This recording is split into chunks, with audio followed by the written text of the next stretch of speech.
In a really dark and creepy forest, 3 brave explorers set out on an adventure. There was Professor Benjamin Thorne, who knew a lot about nature, Dr. Amelia Sinclair, who studied animals, and Mark Sullivan, who was great at surviving in the wild. They wanted to find some special bugs that only came out at night and had incredible powers.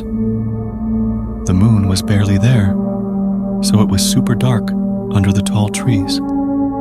They carried lanterns, but they didn't give much light. The forest was making strange sounds, and everything was spooky.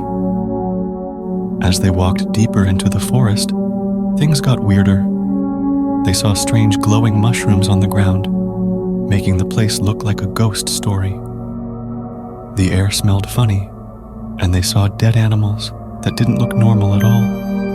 Amelia got worried and asked, "Are you sure we're going the right way, Professor Thorne?" Professor Thorne hesitated, looking unsure. "According to our map, this is the right path, but this forest is acting strange. It's like it's changing because of us." Mark, who was usually calm, said, "We can't turn back now. We're too far inside, and we'll get lost without a guide." They kept going, but the forest kept getting scarier. Weird noises and shadows in the trees made them feel like they were being watched. Suddenly, they heard a deep growl that sent shivers down their spines. They pointed their lanterns at 2 glowing eyes in the bushes. It was a creature that didn't make any sense, part lizard, part insect, and completely scary. Amelia screamed as it came at them. In their panic to escape, they crashed through the bushes and ended up lost, hurt, and chased by things they couldn't even imagine. They were stuck in the middle of the spooky forest. Every little noise and shadow scared them, and they fought to survive in this crazy place. With every step, it got scarier, and they were tested to their limits. The forest seemed to love scaring them. As the night went on, they hoped they could find a way out of the spooky forest, but it seemed like they were stuck in a never-ending nightmare. They tried to escape, but the forest wouldn't let them go. The spooky forest had them trapped, and they needed to figure out how to get away from this scary place. It had secrets and dangers that wanted to hurt them, and they had to find a way to escape before it was too late. As they pressed on, each step seemed to take them deeper into the forest's grip. The darkness was like a heavy shroud, and they could barely see anything beyond the faint light of their lanterns.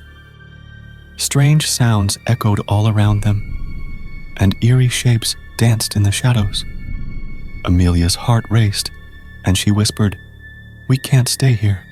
We need to find a way out, fast." But the forest had other plans. Unseen creatures lurked in the underbrush, their eyes gleaming with malevolence.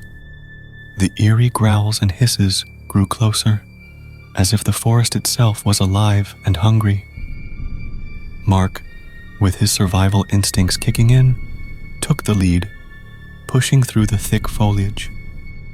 Suddenly, they stumbled upon a clearing, and their lanterns illuminated a sight that froze their blood. In the center of the clearing stood a towering tree, its trunk gnarled and twisted, its branches laden with ghostly, luminescent orbs. These orbs pulsed with an unnatural glow, casting an eerie light across the clearing. Amelia gasped, "Look, those orbs! They must be the insects we've been searching for." But before they could react, the ground shook, and the tree seemed to come to life. It uprooted itself from the ground, revealing a gaping maw of jagged teeth hidden beneath its bark. The tree was a monstrous creature, and it roared with an unearthly sound. With terror in their eyes, the explorers turned to flee, but the forest itself seemed to conspire against them. Vines and roots shot up from the ground, ensnaring their legs. pulling them back towards the nightmarish tree.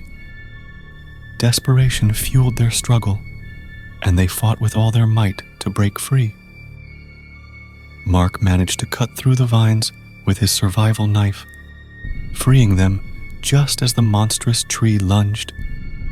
Its teeth snapped shut just inches from Amelia's trembling legs. Running as fast as their trembling legs would carry them, they raced through the forest, pursued by the grotesque creatures that had been awakened by their intrusion. The trees themselves seemed to twist and reach for them, branches grasping like skeletal fingers.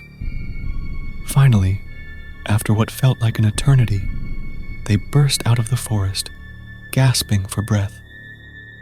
They didn't stop running until they were far away, the sounds of the malevolent forest fading into the distance.